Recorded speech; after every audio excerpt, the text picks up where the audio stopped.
Bem, amigos, estamos aqui com Gestão de Verdade, com um amigo, uma história longa, e essa história quem vai contar vai ser ele. E o mais importante dessa história é que o que conectou foi a paixão pelo ensino, a paixão pela gestão, pelo desenvolvimento, valores em conjunto, e aí os astros se unificaram. Eu vou apresentar para vocês André Ribeiro, diretor da Siemens, responsável pela parte de óleo e gás na América Latina. Um dos caras mais brilhantes que eu já conheci. E hoje eu quero ter aqui a oportunidade de ouvir e compartilhar com vocês a história de sucesso desse cara que eu tanto gosto. André, a bola tá contigo. Não tem palavras aqui para agradecer, Rafa. Eu acho que o que aconteceu em 2017 tinha que acontecer, a gente precisava se conhecer e sou grato pela tua amizade, sou grato por ter aprendido muito com você naquele período ali entre 2017 e 2019 e obrigado por lembrar de mim aqui, por me convidar para poder fazer essa conversa com você aqui. É uma honra estar contigo aqui, cara. Conta pra gente, André, qual foi o teu caminho, como é que foi a tua história, como é que você chegou indo agora para Houston, indo para o topo do mundo dentro do teu segmento. Uma história que começa lá atrás como um empreendedor que já nasceu sabendo o que queria. Conta pra gente um pouco da tua história. Tá bom. Tem algumas palavras que me recordam a você. Uma delas é propósito, né? Eu escuto você falar nas tuas entrevistas sobre propósito. Eu acho que essa é uma palavra extremamente importante que marcou toda a minha trajetória, né? Você ter um objetivo, ter um propósito e ter um plano para entregar isso. Eu não posso iniciar essa conversa sem falar dos meus pais, né? Então, é importante fazer esse rápido comentário aqui. Eu sou filho de portugueses, pai e mãe portugueses. Os dois vieram para o Brasil após a Segunda Guerra Mundial, né, na década de 50, e vieram para cá sem nada. Vieram para cá para iniciar a vida no Brasil, como muitos emigrantes na época, europeus vieram para cá, alemães, italianos, espanhóis, portugueses, e os meus pais seguiram essa rota. E meu pai aqui no Brasil começou a vida dele com a minha mãe. Eles não se conheciam, eles foram se conhecer aqui. E para tentar fazer de forma bem rápida essa explicação, o meu pai fundou o futebol de mesa no Brasil. Futebol de botão. Já jogou futebol de botão na tua vida quando tu era criança? Joguei. Você deve ter jogado botão no meu pai. Então meu pai, ele foi um grande comerciante e ele fundou a Bertiza Botões.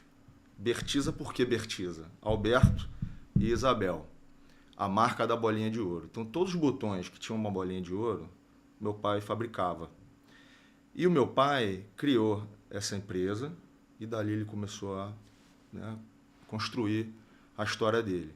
E a gente era pequenininho, eu e meu irmão, e o papai sempre levava a gente para trabalhar na fábrica.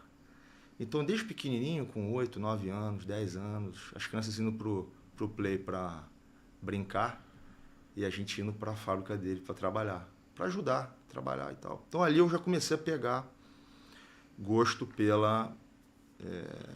pelo trabalho, né? Pela parte comercial. Meu pai ele me levava para visitar os clientes, a gente ia nas lojas, fazia as entregas dos jogos de botões, né? Eram sacos, né, de botões que o papai vendia. Então aquilo ali na minha formação desde criança foi muito importante, porque eu vi dentro da minha casa um cara extremamente empreendedor, extremamente trabalhador, extremamente honesto e que tinha todo o apoio emocional e organizacional da minha mãe. Isso é muito importante comentar isso, porque é a nossa formação dentro de casa. Então a sua formação, para ela ter sucesso, ela começa dentro de casa, na minha visão. E eu tive esse exemplo dentro da minha casa desde o início da minha vida, né? E o papai e a minha mãe, meu pai já faleceu há 22 anos e a minha mãe está viva, graças a Deus. Mas o papai, eu lembro de ler aquele livro Pai Rico, Pai Pobre. Não sei se você lembra da história desse livro, mas o pai rico falava o seguinte: olha, monte seu negócio, ganhe dinheiro e coloque o dinheiro para trabalhar para você. E o meu pai já falava o seguinte: não, eu quero que você estude muito, obtenha um bom emprego e trabalhe nas melhores empresas do mundo. Meu pai falava isso para mim desde criança. E o papai e a mamãe, eles tinham um foco gigantesco em educação. Sempre entregaram muita educação para a gente e fez questão de levar a gente até a universidade. Eu estudei na PUC, sou engenheiro formado pela PUC, e o meu irmão também se formou na PUC como administrador de empresas.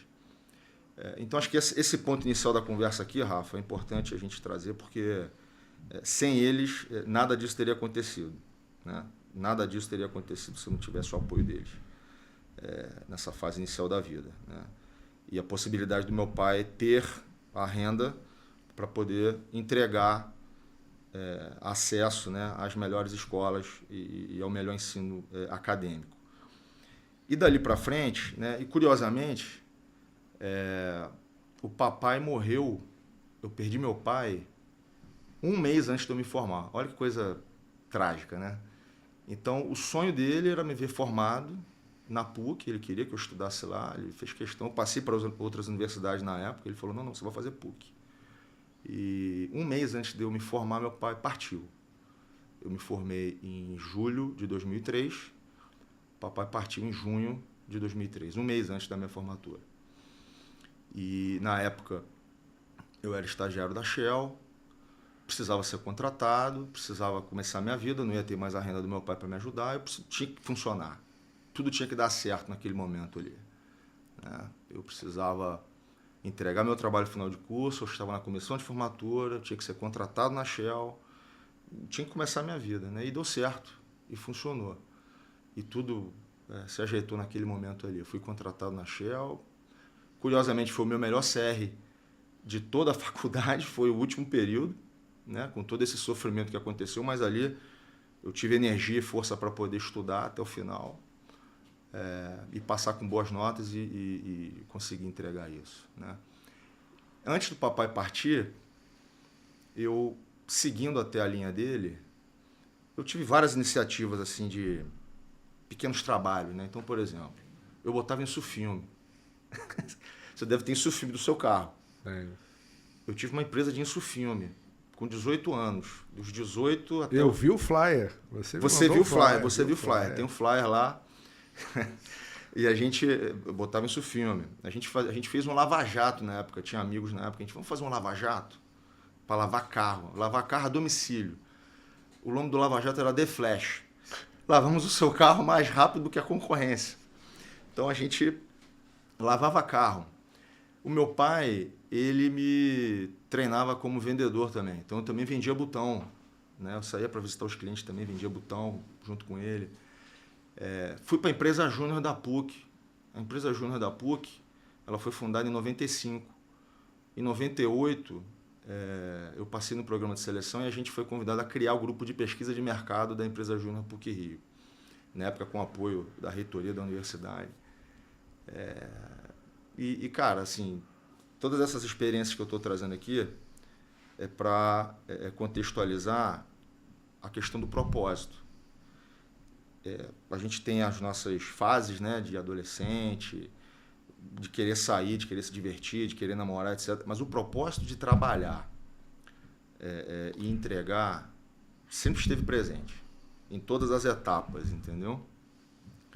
E eu estou trazendo alguns pontos aqui para poder falar um pouquinho dessa fase inicial da minha vida ali, até o início da minha carreira, né? E foi isso, né? Então, e aí entrando já na fase profissional, com 24, 23 anos ali, me formei e iniciei minha carreira na Shell, né? Já sem meu pai, e comecei a fazer o que eu sempre fiz, que é trabalhar. Como é que você escolheu a Shell? Você entrou no mercado de energia muito cedo e você está nele desde então, né? E um ponto que é uma dúvida, né, que eu vejo dos jovens, acho que todos nós passamos sobre isso, né, e talvez isso hoje seja até mais recorrente por conta de redes sociais, né? Você tem um hedonismo de todo mundo acha que tem que ser milionário até 25 anos, né? Se você não for até os 30, você já está... em algum momento, né, as pessoas pararam de jogar para a natureza e passaram para jogar para a rede social, né? Porque eles acham que você vai fazer um FIG com 9 mulheres, vai fazer FIG em um mês, né? Então as coisas têm um tempo de maturação. Né?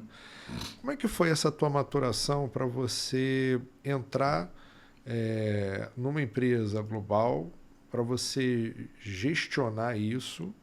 Ou foi uma obra do acaso que você deu a oportunidade da ocorrência e a oportunidade te encontrou, né? Porque existem 2 grandes caminhos na vida, né? Existe o caminho de você planejou aqui um Dangui, existe o caminho da providência, a coisa te escolhe, né? Como é que foi esse teu início profissional? Existia essa ânsia ou a coisa meio que aconteceu por ela mesma? Como é que foi esse teu caminho? Porque você já tinha um fundamento, né, uma fundação muito robusta, né, desse primeiro movimento que você teve desde pequeno, né, na tua infância.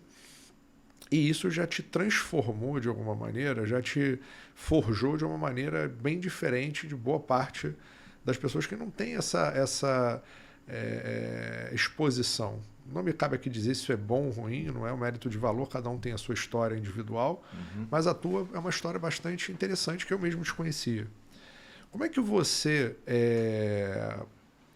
teve entrada no setor que você hoje mesmo atua? Acho que essa é a grande pergunta. Existe essa...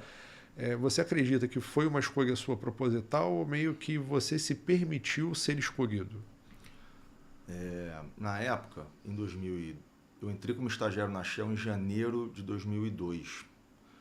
Então, se a gente olhar aquele período ali, 2001, o Rio de Janeiro não tinha tantos empregos disponíveis, né? Você não tinha tantas empresas disponíveis para você iniciar a tua carreira ali, estagiar, etc. E aí a minha turma da PUC, um pedaço dela foi para o mercado financeiro e o outro pedaço acabou indo para o setor de petróleo e gás ou de energia, porque sempre foi sediado no Rio de Janeiro. Né? Então você olha aí a história da cidade, do estado, é um estado que sempre sediou as empresas de petróleo desde sempre, né? Começando pela Petrobras, há mais de 60 anos atrás. Então as empresas vieram se instalar aqui para poder apoiar a Petrobras e suportar a Petrobras. E aí vieram a Shell, veio a Esso, veio a Texaco e várias outras. Né? E a gente teve a Ipiranga. Então era um setor que empregava muito na época, né? E preparava muito na época.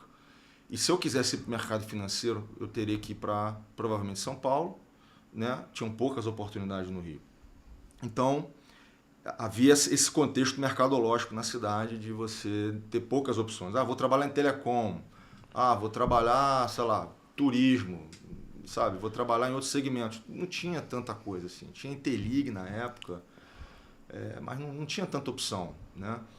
E quanto que São Paulo estava muito aquecido, o Rio não estava tanto, né? E aí eu andando pelo andar da engenharia no Cardeal Leme, né, no prédio Cardeal Leme da PUC, tinham lá os anúncios de estágio. Né? Tinham vários anúncios de estágio e um deles era o da Shell. E tinha um da Shell e tinha um da Esso. E as duas estavam, na época, contratando... O programa de estágio dessas empresas era muito robusto. Né? E continua até hoje.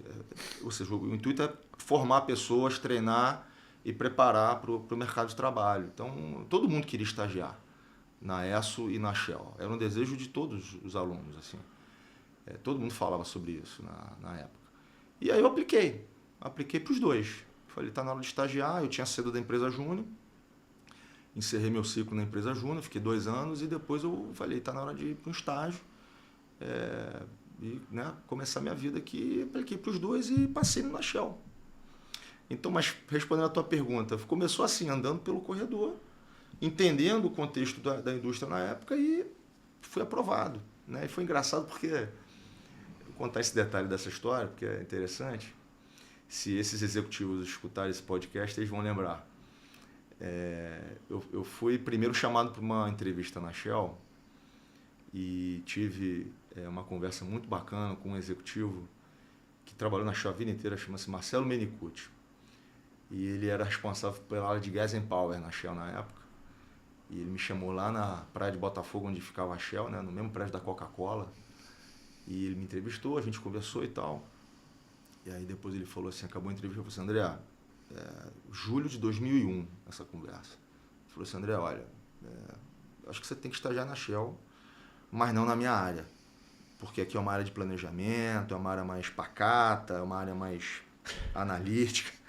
Você tem que ir para a área comercial, porque é o teu DNA. Você tem que ir para a área comercial. Que legal. Ele falou isso para mim na época. E sempre que eu encontro com o Marcelo, até hoje eu agradeço ele. A gente almoçou algumas vezes aí. E eu conto essa história para ele até se emociona um pouco, assim, porque realmente ele foi um cara marcante ali para mim, naquela fase. E ele me indicou para o RH, falou, RH, leva ele para uma área comercial. E aí, 3 meses depois, me liga o RH para uma entrevista na área de aviação dentro da Shell, que era a Shell Aviation, né? E era um estagiário de vendas. E aí, 2 pessoas muito queridas na minha vida, Ana Helena Mandelli e Heloísa Legei. Elas me entrevistaram e gostaram de mim. E logo depois aconteceu o convite, né? Então, foi assim. Começou assim minha carreira.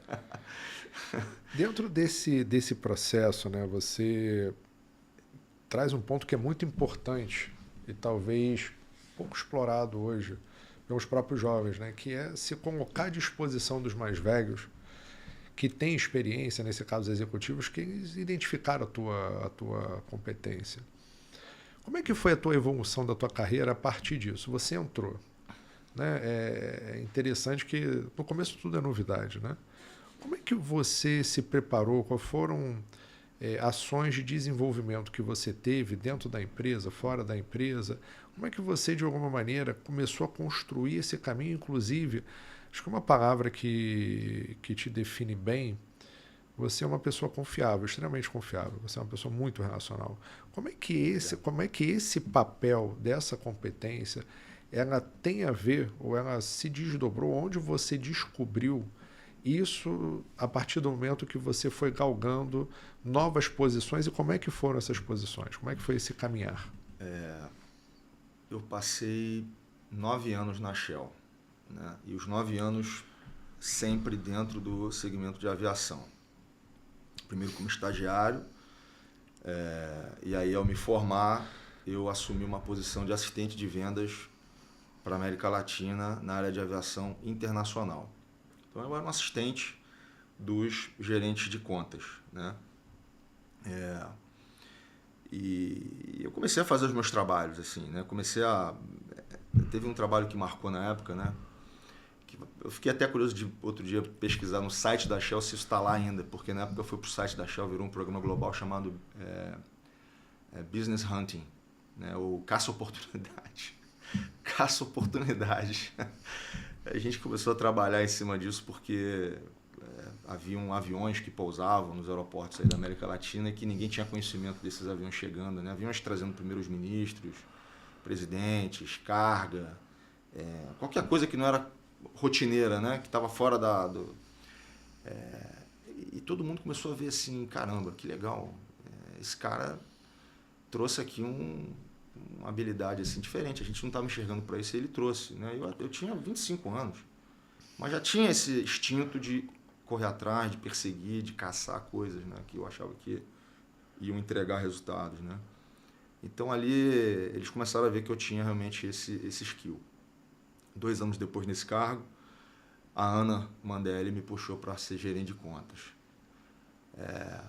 E na área de gerente, nessa área, né, ela me entregou a aviação regional brasileira na época, empresas menores, né, que atuavam em regiões, uma região norte, nordeste, sul, e havia um problema gigantesco de crédito nesse segmento, e a gente precisava colaborar com as empresas para poder facilitar o fluxo de caixa dessas empresas e a gente recebeu os pagamentos, né, pelos serviços que a gente estava oferecendo.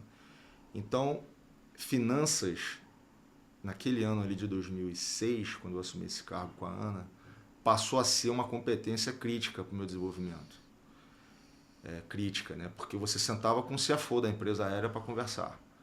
Você sentava com o dono da empresa para conversar. E ele queria falar de negócios, ele queria falar de resultados, queria falar de DRE, queria falar de balanço, queria falar de crédito, queria falar de futuro, queria falar de investimentos. Então, assim, você tinha que ter esse conhecimento. E a Shell, eu sou muito grato, fez, né, pagou, financiou o MBA para mim, na época em finanças. Na verdade não era MBA, era um curso de pós-graduação em finanças e me preparando para aprender finanças. E foi super, super bom e eu trouxe mais essa habilidade ali naquele momento, né? Depois recebi uma promoção, 2 anos depois, em 2008, para assumir a aviação executiva no Brasil. E foi meu último cargo na Shell, onde eu fiquei durante 3 anos, né? Então, se você olhar toda a minha trajetória na Shell, foi desenvolvida na área comercial com essa entrada do skill finanças né, na equação. E aí chegou um momento, em 2010, que eu olhei assim e falei, eu tô aqui há 9 anos, eu estou numa zona de conforto e eu preciso sair dessa zona de conforto. Eu não estava mais me desenvolvendo, né? Eu estava saindo de um segmento para outro, mas precisava de algo mais desafiador. E o mercado de exploração e produção estava muito aquecido na época, né? O mercado estava contratando engenheiros recém-formados ou com 5 anos de experiência, que falassem inglês fluente e tivessem pós-graduação ou MBA para formar. A indústria precisava formar esses profissionais para colocar em posições específicas ali, supply chain, contratos, gestão de projetos, construção de navios. E só para você ter um número aqui, havia 70 sondas de perfuração no Brasil em 2010. Tá? Hoje, em 2025, só para você ter uma comparação, são 32 sondas.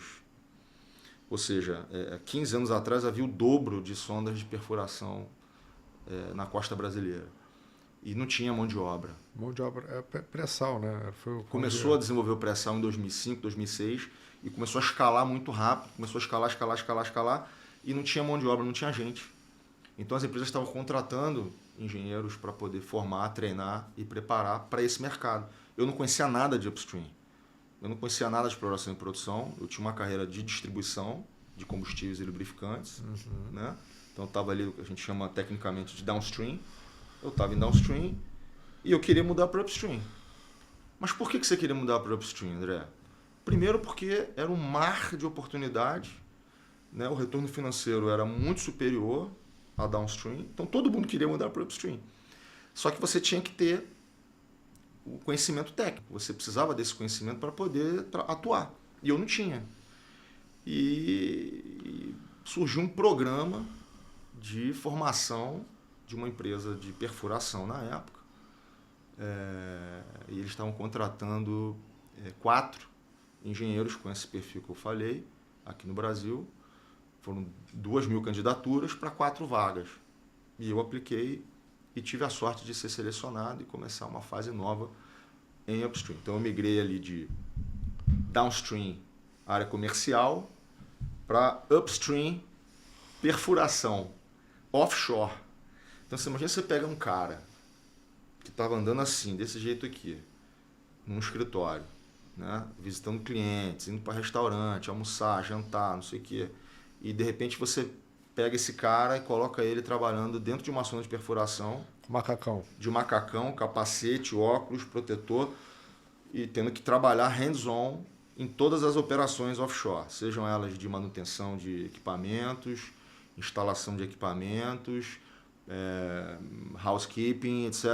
E foi assim, cara. Então, entre 2002 e 2010, área comercial, com finanças, e depois eu fui para a área de exploração e produção, nesse caso perfuração, operações. Mas qual era o propósito? O que tinha na minha cabeça ali? Né? Acho que vai de encontro à tua pergunta aqui. Qual que era o propósito? Eu quero me tornar um executivo da área comercial em upstream. Legal. Então eu queria, esse era o meu objetivo, eu queria entregar isso. E tinha um caminho a percorrer ali, né? E o pedágio foi essa passagem offshore. E foi uma das fases mais importantes da minha formação. E eu sou muito grato. O que essa empresa fez por mim na época e pelos outros engenheiros foi algo determinante para me colocar onde eu estou hoje. Se eu não tivesse tido aquele conhecimento obtido offshore, 14 dias embarcado, 7 dias em treinamento, 7 dias em casa, ou indo para o escritório na época, né? Foi fundamental aquilo ali, né? Então eu aprendi sobre eletrônica, elétrica, mecânica, aprendi sobre equipamentos, aprendi sobre operações, eu entendi o que era explorar petróleo em alto mar, petróleo e gás em alto mar, né? E daquele ponto em diante as coisas começaram a acontecer até que eu cheguei num cargo comercial, né? Novamente em 2014, quando eu fui trabalhar na GE, né? E aí a coisa foi desenrolando. Mas é isso, acho que foi um momento muito decisivo. Ter que tomar essa decisão na época não foi fácil. A própria Shell tinha um segmento de upstream, como tem até hoje, né? Então ela tem um segmento de upstream, mas não podia mais mudar de downstream para upstream, porque teve uma fusão na época com a Cosan. Eles criaram a Raizen na época, não sei se tu lembra disso, em 2010, 2009, e não podia mais ter esse intercâmbio de downstream para upstream dentro da Shell. Então acabei tendo que sair e foi esse movimento que marcou ali aquela fase, foi bem importante. Da primeira fase para a segunda, né? Quer dizer, dentro da primeira fase você destacou um curso, uma pós-graduação especificamente na área de finanças para você se desenvolver. Depois, novamente, você fez um outro curso dentro dessa empresa de perfuração especificamente para você poder se desenvolver, criar uma trilha de formação. Como é que você entende que nesses momentos de virada profissional entra a educação executiva ou entram esses cursos para te ajudar ou para te desenvolver? Como é que você vê o papel desses programas no desenvolvimento ao longo da vida do executivo?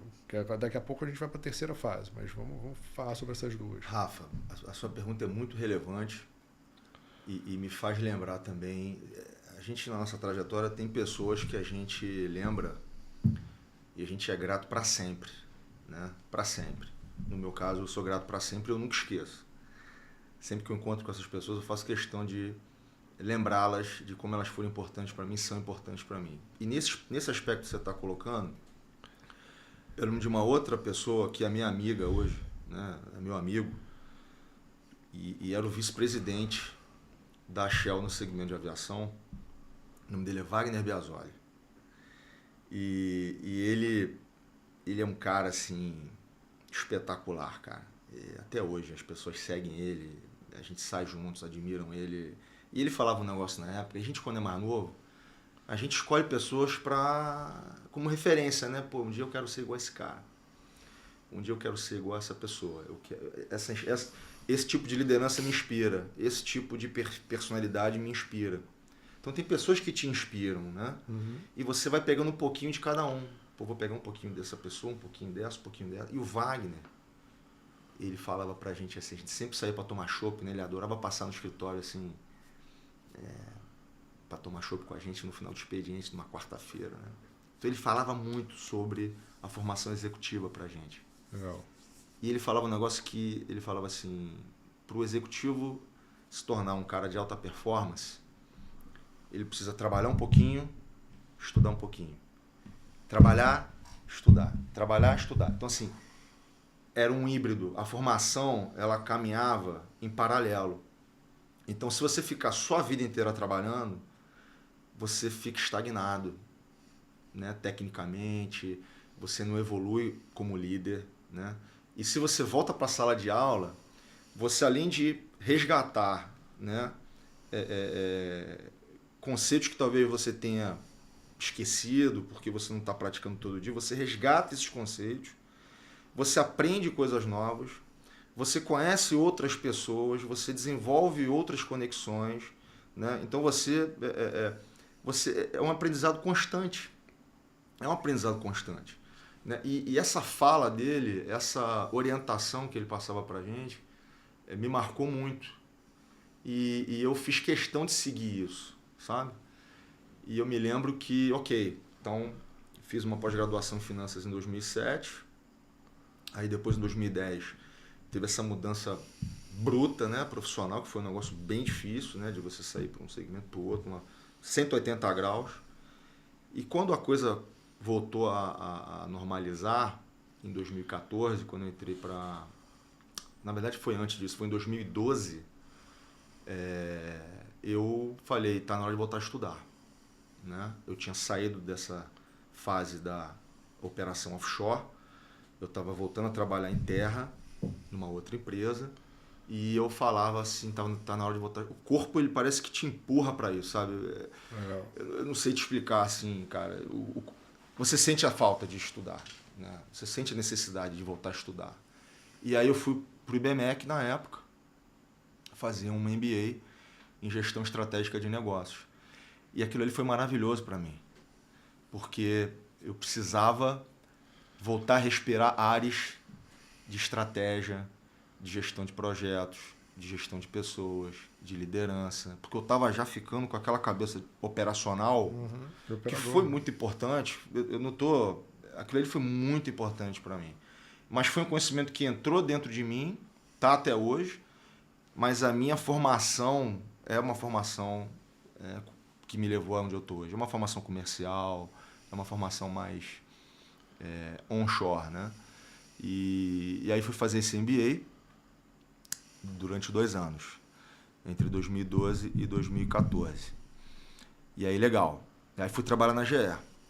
Né? No meio do MBA, a GE me chamou para assumir um cargo de liderança na América Latina, perfuração. E eu tive que fazer o MBA, terminar o MBA, funcionou, deu tudo certo. E aí o ciclo se repete. Né? Aí, novamente, ali em 2017, então a gente estava lá, Finanças 2007, MBA Gestão Estratégica de Negócios 2012 a 2014, aí chegou em 2017 e falei, pô, tá na hora de voltar. Sempre lembrando do Wagner. Pô, o Wagner falava, não, o executivo precisa estudar, trabalha, vai estudar, trabalha, volta a estudar. E aí eu fui para a PUC fazer lá o MBA em Gestão de Projetos e tive o prazer e sorte de te conhecer ali. Né? E aí, novamente, 2017 a 2000. Por que gestão de projetos? Por que você escolheu gestão de projetos, André? Sabe, você é um cara da área comercial, você passou por grandes multinacionais e sempre na área comercial, teve essa passagem aqui por operações, engenharia, mas por que você escolheu gestão de projetos? Porque, na minha opinião, o conhecimento financeiro, para mim, é básico para qualquer profissional de sucesso. E gestão de projetos, ele também é fundamental na vida de um executivo, porque tudo é um projeto. Tudo que você faz é um projeto. Né? Tem início, tem meio, tem fim. Né? Mesmo que demore anos, você tem um projeto lá, você tem um projeto de vida. Né? Eu quero ser pai, ter 2 meninas, quero que elas estudem nessa faculdade e se formem. É um projeto. Então, como é que você planeja e executa isso? Né? E aí porque na época eu falei assim, nossa, eu acho que eu vou voltar, o que eu vou fazer, o que eu vou estudar agora? Né? Eu fiz finanças, fiz gestão de negócio, vou fazer gestão de projetos. Cara, ajudou muito. E eu tive, né, não vou ficar aqui detalhando, né, tudo que aconteceu em sala de aula, mas você foi um cara que marcou muito aquele momento ali. Né? E foi um momento, se eu pensar na minha carreira, foi um momento até difícil um pouco, porque a gente estava no meio daquela fase ali da Lava Jato, o barril de petróleo entrou em colapso, eu tive que fazer uma transição ali de carreira e, enfim, dava tempo de eu estudar, né? Eu tinha essa opção de estudar. E aconteceu o nosso encontro em sala de aula e me ajudou muito aquela formação de gestão de projetos. Né? Porque você consegue extrair competências nesse tipo de profissão que você leva para a sua vida. Né? Eu quero ter um filho. Isso é um projeto. Pô, vou comprar um apartamento. Vou me mudar. Isso é um projeto, tudo é um projeto. Vou trocar de carro, isso é um projeto. Né? Vou fazer uma cirurgia, é um projeto. Então tudo é um projeto. Então se você consegue racionalizar isso, né? E ao mesmo tempo cuidar de todas as variáveis em volta disso, né? As pessoas, os ambientes que você está inserido, os colegas de trabalho, se for o caso do trabalho. Então você consegue. A execução é muito mais fácil, entendeu? Então acho que, voltando para a tua pergunta inicial aqui, recomendo, caso pessoas que assistam esse vídeo aqui, né, sejam iniciantes na carreira ou estejam estagiando em multinacionais, etc., ou até o seu próprio negócio, tem muito empreendedor hoje, né, trabalhando com o próprio negócio, nunca parem de estudar. Né? Eu já tô incomodado de não estar estudando. O MBA terminou lá, o nosso na PUC terminou em 2019. Né? Já tem 5 anos que eu estou sem estudar. Né? E eu agora tenho já um outro projeto. Estou indo para Houston, né? E aí eu pretendo fazer algum treinamento lá em Houston em algum momento. Não sei quando, mas eu tenho tá na minha cabeça fazer algo lá. Né? Que é o que está faltando para mim, uma formação acadêmica fora do Brasil. Né? Isso eu nunca tive, nunca fiz. Né? Então, assim, super recomendo, me ajudou muito e é algo que vale a pena. Quando a gente olha essa tua evolução, né, nessa terceira fase, é interessante que quando você pisa em sala de aula, eu digo que você tem 3 remunerações possíveis na sua vida. Né? Você tem a remuneração pecuniária, que é o dinheiro. Você tem a remuneração cognitiva, mental, de ganhar ali um conhecimento ou ganhar uma nova habilidade. E você tem a remuneração de fazer networking, né, que é criar uma rede de relacionamento. Eu entendo que a vida são 3 remunerações.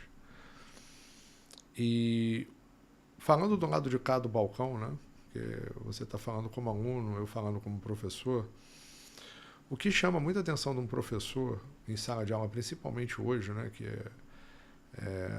as relações elas se transformaram em muito, no sentido negativo da palavra, muito comerciais. Né? Então as pessoas elas muitas vezes não vão para uma sala de aula para desenvolver a competência, né? Que é o papel colado na parede para dizer que ela tem competência. Uhum. Só que essa remuneração mental, o que vai te aumentar, ou seja, que pelo certificado em si, é muito pequena, comparado ao que você pode fazer numa criação de uma boa relação. Tem uma frase que eu falo para os meus filhos, que é uma frase que eu escutei minha vida inteira da minha avó. Como você faz uma coisa, é como você faz qualquer coisa. O que me chamou a atenção no André, fazendo esse parêntese, é que o André ele era o primeiro a chegar, estava lá disponível, com dúvidas, com colocações, sempre no intuito de crescer. Né? Então isso é importante para quem está nos ouvindo. O MBA, o mestrado, o doutorado, eu tenho a oportunidade de coordenar os 3 tipos de programa, né? Ele não vai te representar absolutamente nenhuma vantagem competitiva se você não souber usar aquilo dali e criar a rede de relacionamento que aquilo dali te proporciona. E o André é um caso para mim muito atípico, que 17 anos dando aula, eu nunca tinha me aproximado de um aluno dessa forma. Né, de gerar amizade, enfim, a gente vai evoluir em cima do processo, mas não é gerar uma amizade porque a gente vai bater papo de botequim, é gerar uma amizade pelo conjunto de valores que se vê de desenvolvimento, de ter esse senso de propósito, sempre buscando crescer, sempre buscando criar novas oportunidades. E isso é um skill que vai fazer com que você consiga romper a barreira do nível tático e ir para o nível estratégico. Então, quem está nos ouvindo aqui, quem quer virar um executivo, né, e o André vai entrar na 4ª fase da vida dele, mas é importante trazer isso. Os cursos de pós-graduação, eles podem ser utilizados, claro, para poder reciclar conhecimento, para você, de alguma maneira, ganhar cognitivamente alguma coisa. Hoje, com o celular, né, com as redes sociais, muita parte do conhecimento está disponível, muitas vezes até de forma gratuita, mas a estruturação do conhecimento e a criação de um convívio ao longo do tempo para que você possa criar rede de relacionamento é um ponto que eu quero destacar para vocês, da importância disso. Então não é só fazer o curso por fazer o curso pelo mote de conhecimento, mas é fazer o curso pela capacidade de desenvolvimento de novas gerações. E em cima disso, André, como é que foi esse término? E para aqueles, né, da área comercial, assim como o André, ou que pensam que gerenciamento de projeto não tem nada a ver com a área comercial, qualquer contrato é um projeto. Né? Então você tem que estruturar, tem que ter uma solução, eu tenho que toda a resolução de um problema é resolvida através de uma projeção do estado futuro melhor do que o estado presente. Então, quando você vende para um cliente alguma coisa, você está vendendo uma solução. Essa solução é um projeto. Quando você tem ação, toda ação de ruptura de status quo é um projeto. Então, esse é o grau de importância. Hoje, 30% da economia global é baseada em projetos. Isso é um número muito significativo. Ou seja, quase um terço de tudo que se gera ou de tudo aquilo que se produz está ainda na fase de projeto ou está na fase de teste.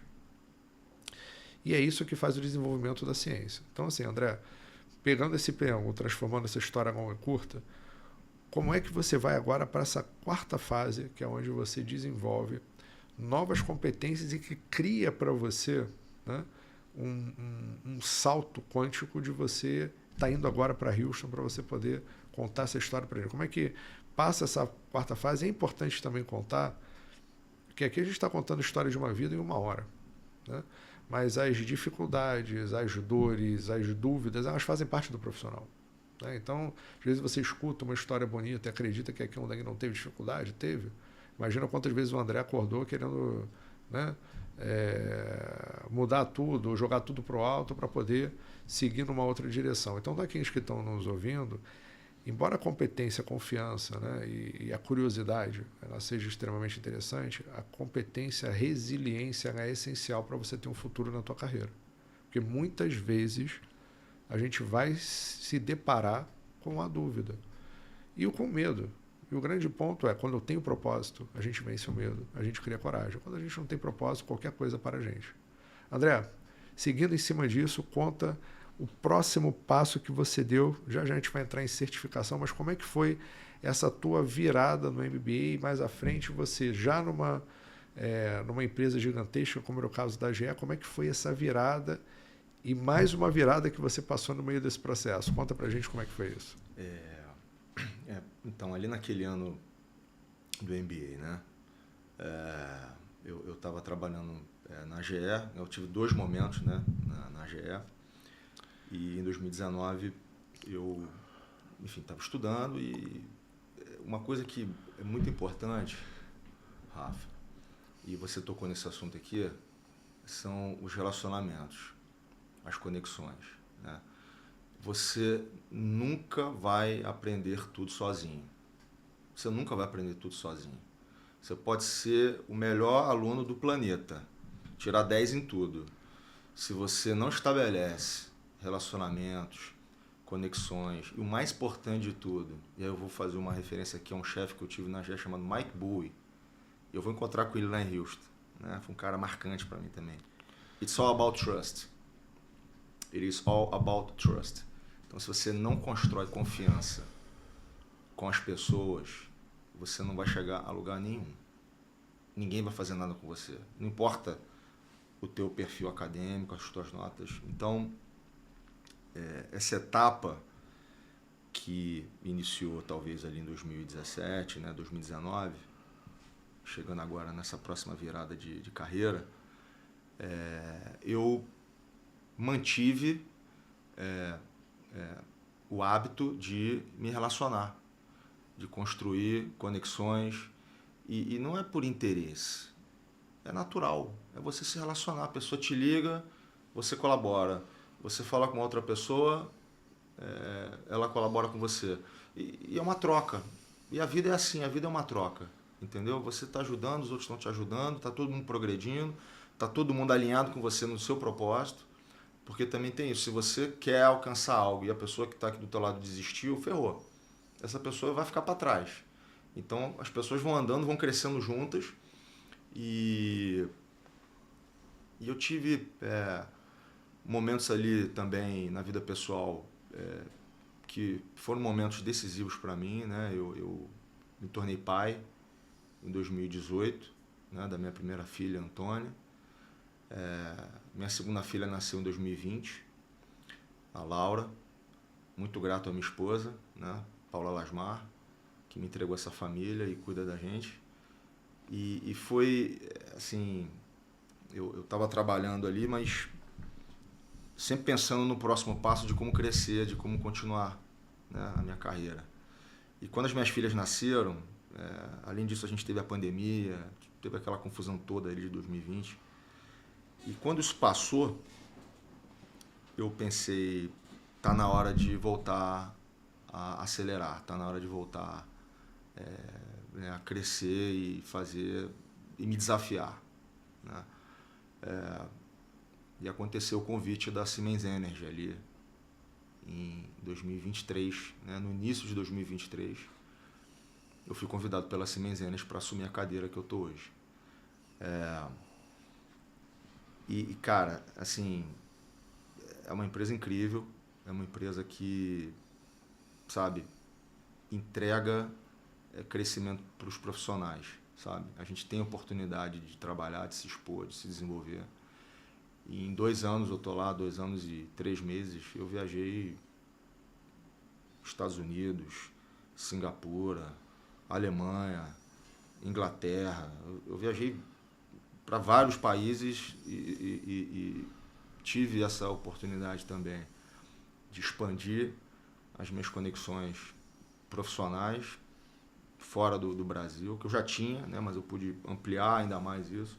E aí eu queria deixar essa recomendação para as pessoas, assim, sabe? Construa a sua rede de relacionamentos.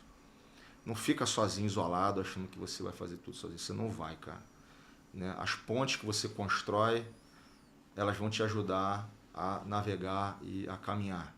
Né? E eu nunca parei de fazer isso. Eu sempre fiz isso. Né? O pessoal fica brincando comigo porque eu tenho uma planilha. Essa planilha, quando ninguém me mostrou essa planilha, em 2017 eu falei assim, bom, existe uma psicopatia por trás, mas está tudo bem, né? E brincadeiras à parte, eu fiquei assustado com o nível de profissionalismo e de organização mental que o André tinha já naquela época, de estar buscando sempre relacionamentos, quem era, quando conheceu. E ele tem um detalhe curioso, né? Ele conhece a pessoa, ele sabe qual é a história, ele lembra onde conheceu, e eu tentando lembrar o que eu comi no café da manhã, bicho. É uma competência muito interessante, né? Quando você volta aí para os papas de autodesenvolvimento, existem aqueles que são contra, enfim. Eu sou absolutamente a favor, qualquer coisa que possa ajudar a gente a se desenvolver é sempre bem-vinda. O Napoleão Hill batia muito nisso, né? Falava sobre um dos aspectos fundamentais para os caras de sucesso é ter essa capacidade de lembrar, o Rockefeller tinha isso muito forte, o Ford tinha isso muito forte, e essa é uma competência muito poderosa e que você não vai aprender em nenhum MBA, nem mestrado, nem doutorado. Isso vem da escola da vida, né? Então, essa história que o André estava falando, do chefe dele que falava dos platôs, né? Existe um livro muito legal chamado Maestria, que é de um mestre de Aikido, que agora não me lembro o nome. Você tem salto, platô, salto, platô, salto, platô, para você ter tempo, né? Senão você entra no jiu-jitsu e vai virar faixa preta em 1 ano, né? Não tem, você tem que ter um tempo de amadurecer o que você recebeu, praticar aquilo dali, colocar dentro do teu skill set, né? Colocar dentro do teu processo decisório para você poder se desenvolver. Então isso é muito importante.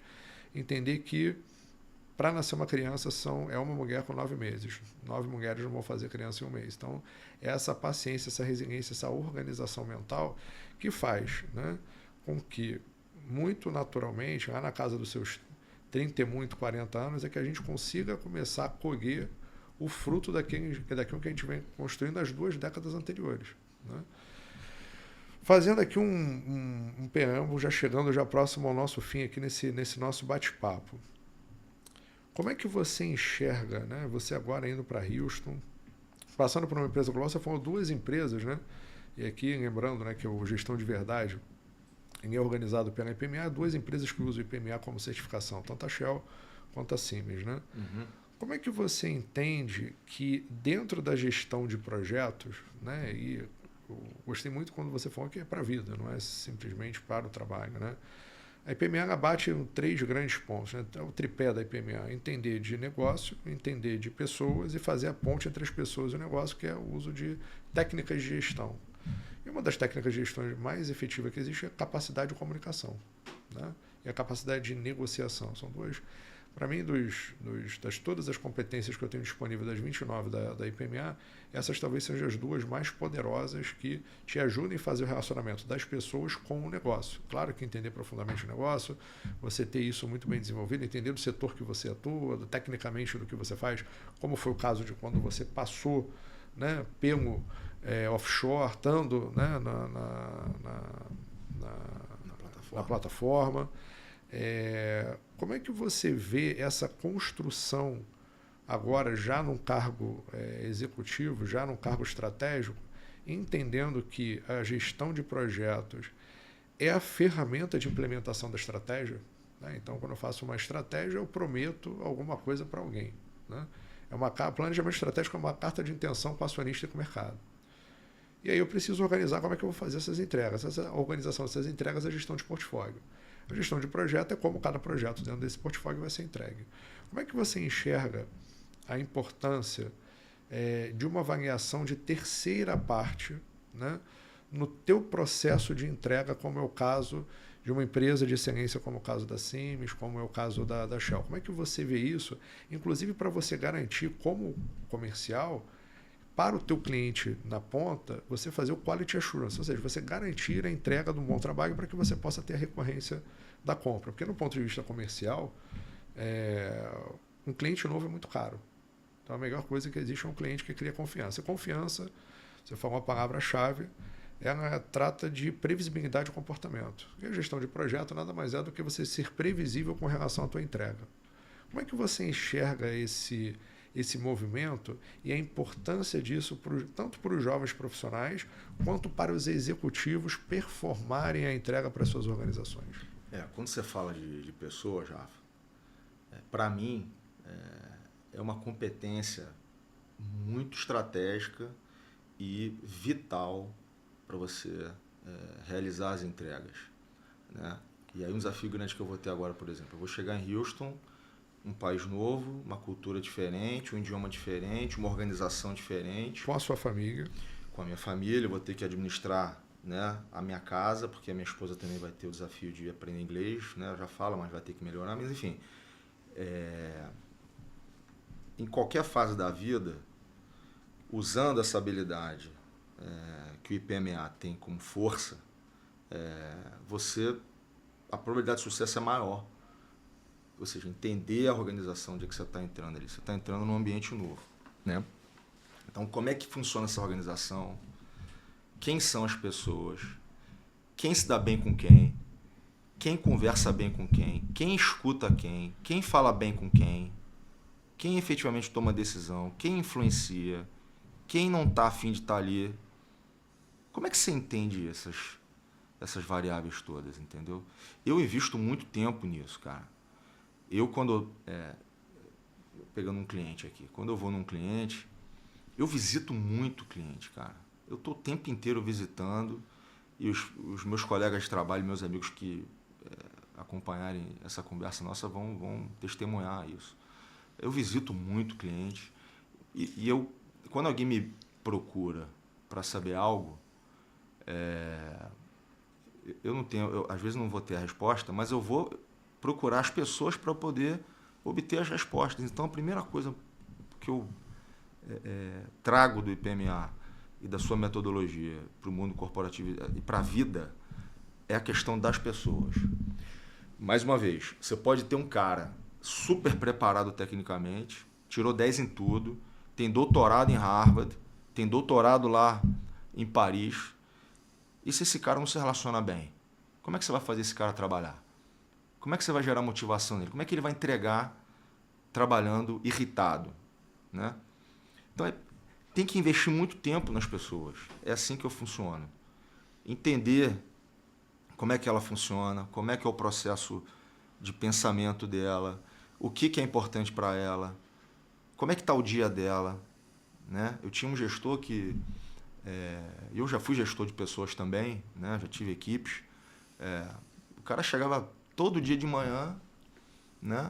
E passava na minha mesa, eu olhava para ele e ficava me olhando assim, ó. Ficava me olhando. Não perguntava nada, só me olhava. Tal. O que ele estava tentando capturar ali? Como é que eu tô? Né? E nos dias que eu não estava tão bem, ele só me chamava para tomar um café. André, vamos tomar um café? O cara não perguntava nada, ele só me convidava para ir tomar um café. Vamos. A gente ia lá tomar um café. E aí, tá tudo bem, cara? Como é que tá a vida aí e tal? E aí, papá? Ele não falava de trabalho. Ele queria saber como é que eu tava. Entendeu? Quando meu pai morreu, desculpa voltar um pouquinho aqui na história, mas só para contextualizar, porque tem tudo a ver com a tua pergunta, eu acho. Quando meu pai morreu, eu era estagiário da Shell, no dia seguinte, foi no dia que meu pai morreu. Eu tava no escritório, né? Eu tava no estágio. E eu acho que, não lembro agora se foi de manhã no dia seguinte, enfim. O Wagner Biasoli, que era o vice-presidente da Shell na época, de aviação, junto com o Luciano Gomes e a Ana Mandelli, são pessoas muito importantes na minha vida. Me chamaram na sala do Wagner, vamos conversar aqui, chega aí. E eu tava chorando, né? Perdi meu pai, cara. E o Wagner falou assim, André, você precisa se recuperar emocionalmente. Você tem todo o tempo do mundo para você se recuperar emocionalmente. Volta quando você puder. Cuide da sua família agora. Dê atenção à sua mãe, cuide do seu pai, que está falecendo. Morreu, né? Que vai ter que enterrar. E depois você volta. Ou seja, não é todo mundo que faz isso, cara.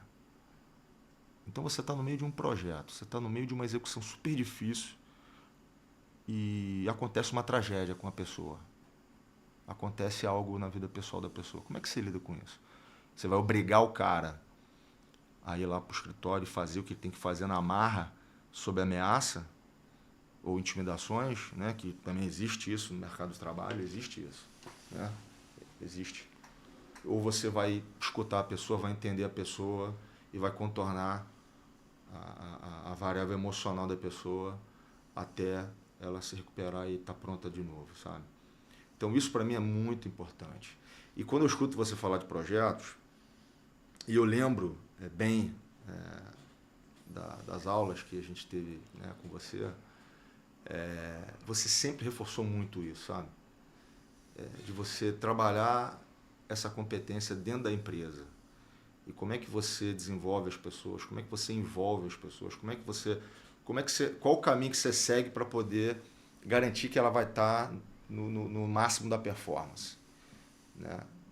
Então, assim, respondendo a tua pergunta, o que eu vejo agora nessa próxima etapa? Eu vejo isso, cara. Eu vejo chegando lá, entendendo a organização, entendendo as pessoas, como elas se comportam, o que é importante para elas, quais são as metas pessoais delas e as metas profissionais delas, né? E começar a navegar e começar a criar. E assim, tem que ter muita habilidade, sabe, interpessoal para fazer isso, entendeu? E tem que ter muita humildade também, né? Não adianta você chegar lá em qualquer lugar novo que você vai trabalhar e impor o seu jeito de ser, impor o teu estilo. Não vai funcionar. Entendeu? As pessoas têm que gostar de você, cara. As pessoas têm que... Eu li um livro, que é o livro dos fundadores da Ambev,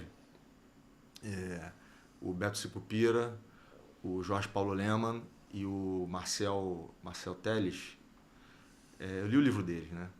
E são caras de sucesso, são empreendedores de sucesso. Tem variáveis ali na dinâmica de gestão deles que são mais agressivas, mas tem uma variável que o Jorge Paulo falou no livro dele, que é o seguinte: você tem que ser gente boa. Entendeu? Você tem que ser um cara de gente boa. Não importa a tua formação, não importa a tua competência. Você tem que ser gente boa. As pessoas têm que gostar de você, têm que lidar bem com você, cara. Senão você não vai conseguir chegar a lugar nenhum. Entendeu? Então, não sei se eu respondi a tua pergunta aqui, né? Mas eu queria contextualizar um pouco a resposta. Eu acho que é isso. Acho que é trabalhar esses pontos e trabalhar duro, né? Nada vem de graça. Tem que trabalhar duro. Tem que se dedicar, tem que ser comprometido. Eu, particularmente, gosto muito do meu trabalho, faço assim, feliz, né? Sou pago, mas faço feliz, entendeu? É natural trabalhar, eu gosto de trabalhar. E acho que é isso, cara. André, com toda essa tua história, a gente chega agora no final. eu gostaria que você compartilhasse, né? O que o André de hoje poderia falar para o André de 20 anos atrás que teria, né, de alguma maneira contribuído, ou você contando, né, para os jovens que estão hoje entrando lá na engenharia, né, começando, lembrando de você nos seus tempos de PUC, bem garoto, né?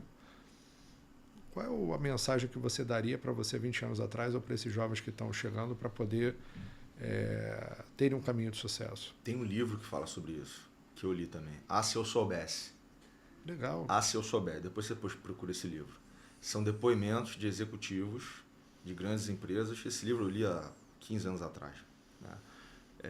Que é exatamente essa pergunta. O que eu gostaria de ter sabido 20 anos atrás, e se eu pudesse voltar, eu teria feito. Né? E eu lembro bem do livro e tenho aqui a resposta de imediato para te passar. É ter resiliência desde o início.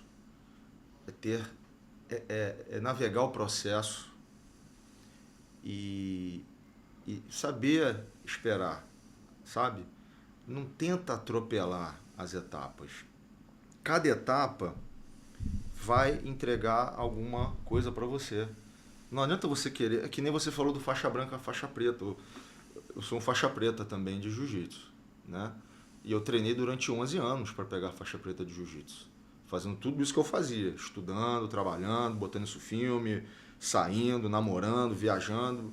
E eu, em paralelo, tinha o caminho do jiu-jitsu. Você vai pegar um faixa branca e vai dar treinamento para ele durante um ano para ele pegar a faixa preta, ele não vai pegar a faixa preta em um ano. Não vai. Então, o aluno que se forma hoje vai para o TikTok, vai para o Instagram, vai para o Facebook, quer ficar milionário com 30 anos, ou quer virar CEO com 30 anos e assinar lá, sou CEO da minha empresa que eu criei, sabe? Pô, bacana, eu acho legal a ambição, a energia, mas é mais sustentável a formação se você caminhar cada etapa e extrair o máximo de cada etapa, sabe? E eu tive momentos na minha história que eu tive muito ímpeto, naquele ímpeto de você, eu quero agora, eu quero entregar isso, quero conquistar isso, quero fazer... E isso me atrapalhou em alguns momentos, assim. Isso me retardou um pouco, sabe? Ou tolerância à frustração. Tolerância à frustração é extremamente crítico para o teu sucesso você desenvolver isso desde cedo. Então, assim, para o pessoal que está escutando aqui, desenvolva a tolerância à frustração imediatamente. Porque você não vai ter tudo que você quer na hora que você quer. Você não vai ter. Ponto. Você vai sofrer derrotas, você vai apanhar da vida, a vida vai te bater muito, né? E você tem que... Beleza, tive aqui a fase de fraqueza, respira, né?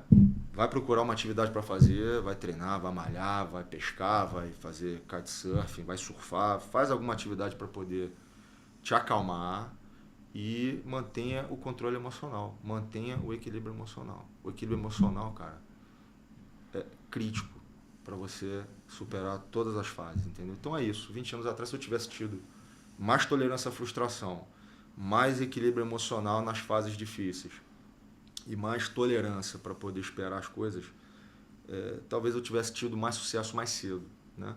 Mas ok, é a minha trajetória espiritual, fazer as coisas que eu fiz e a gente evolui, aprende, amadurece. Eu sou grato. Eu só tenho que agradecer a Deus todo dia por tudo que eu tenho. E eu sou um cara feliz, sou um cara com saúde. Acho que é isso, Rafa. André, muito obrigado. Fechamos hoje o nosso episódio da Gestão de Verdade desse mês. Obrigado, André. Obrigado. Excelente. Obrigado.